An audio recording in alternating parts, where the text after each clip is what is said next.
Habit stacking എന്ന് പറഞ്ഞ term എന്താണെന്ന് അറിഞ്ഞില്ലെങ്കിലും അത് മീൻ ചെയ്യുന്നത് എന്താണെന്നുള്ളത് എല്ലാവരും ഒരു പേഴ്സണൽ ഇമ്പ്രൂവ്മെന്റിന് അറിഞ്ഞിരിക്കേണ്ടത് നല്ലതാണെന്ന് തോന്നുന്നു. ഈടായിട്ടുള്ള കുറച്ച് കാലങ്ങളായിട്ട് ഏറ്റവും കൂടുതൽ ഗ്ലോറിഫൈ ചെയ്യുന്ന ഒരു ബുക്കാണ് അറ്റോമിക് ഹാബിറ്റ്സ്, ജെയിംസ് ക്ലിയറിന്റെ. ഇതിൽ ഇൻട്രൊഡ്യൂസ് ചെയ്തൊരു ടേമാണ് ഹാബിറ്റ് സ്റ്റാക്കിംഗ്. അതായത് ഒരു പുതിയ ഹാബിറ്റ്, നമുക്കൊക്കെ നാളെ മുതൽ ഇങ്ങനെ ഒരു ശീലം നമുക്ക് കൊണ്ടുവരണം എന്നൊരാഗ്രഹം ഉണ്ടാവും. പക്ഷേ നമുക്ക് 1-2 ദിവസങ്ങൾ അത് മുന്നോട്ട് കൊണ്ടുപോകാൻ പറ്റുള്ളൂ. പിന്നെ അവിടുന്ന് അങ്ങോട്ട് നമ്മളത് അവിടെ ഇട്ടുപോകും. നമുക്കൊക്കെ എന്നെപ്പോലെ ഞാനൊക്കെ അങ്ങനെ അതിൽപ്പെട്ട ആളാണ്. അങ്ങനെയുള്ള ആളുകൾക്ക് ബെസ്റ്റായിട്ട് പ്രാക്ടീസ് ചെയ്യാൻ പറ്റിയ ഒരു ടെക്നിക്കാണ് ഈ ഹാബിറ്റ് സ്റ്റാക്കിംഗ് എന്ന് പറയുന്നത്. അതായത് കറൻ്റ് നമുക്കുള്ള ഒരു ഹാബിറ്റ് ഉണ്ടാവും. ഇപ്പം നമ്മൾ ദിവസം ബ്രഷ് ചെയ്യുന്നു, കാപ്പി കുടിക്കും, ചായ കുടിക്കും, ബ്രേക്ക്ഫാസ്റ്റ് കഴിക്കും, ലഞ്ച് കഴിക്കണു, വർക്കിന് പോകണു. അങ്ങനെ നമുക്ക് അവിടെ ഹാബിറ്റ് നമ്മൾ കണ്ടിന്യൂസ് ആയിട്ട് ചെയ്തുകൊണ്ടിരിക്കുന്ന ഒരു ഹാബിറ്റ്, കറണ്ട് ഹാബിറ്റിൻ്റെ കൂടെ ഒരു ന്യൂ ഹാബിറ്റ് പെയർ ചെയ്യലാണ്.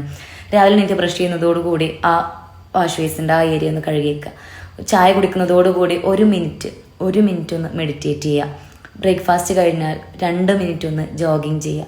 ഇങ്ങനെ 1 മിനിറ്റിലും 2 മിനിറ്റിലായിട്ട് മൈന്യൂട്ടായിട്ട് അറ്റോമിക്കായിട്ട് നമ്മളുടെ കറണ്ട് ഹാബിറ്റിൻ്റെ കൂടെ ഒരു ന്യൂ ഹാബിറ്റിനെ പെയർ ചെയ്ത് അത് പ്രാക്ടീസ് ചെയ്ത് അത് ലൈഫിൽ ഇംപ്ലിമെൻറ്റ് ചെയ്ത് കൊണ്ടുപോകുന്നതിനെയാണ്, അങ്ങനെ ഒരു ന്യൂ ഹാബിറ്റ് ബിൽഡ് ചെയ്യുന്നതിനെയാണ് ഈ ഹാബിറ്റ് സ്റ്റാക്കിംഗ് എന്ന് പറഞ്ഞ ടേമിൽ ഇൻട്രൊഡ്യൂസ് ചെയ്യുന്നത്. എനിക്ക് വളരെ യൂസ്ഫുള്ളായി തോന്നി. ഞാൻ ഈ ബുക്ക്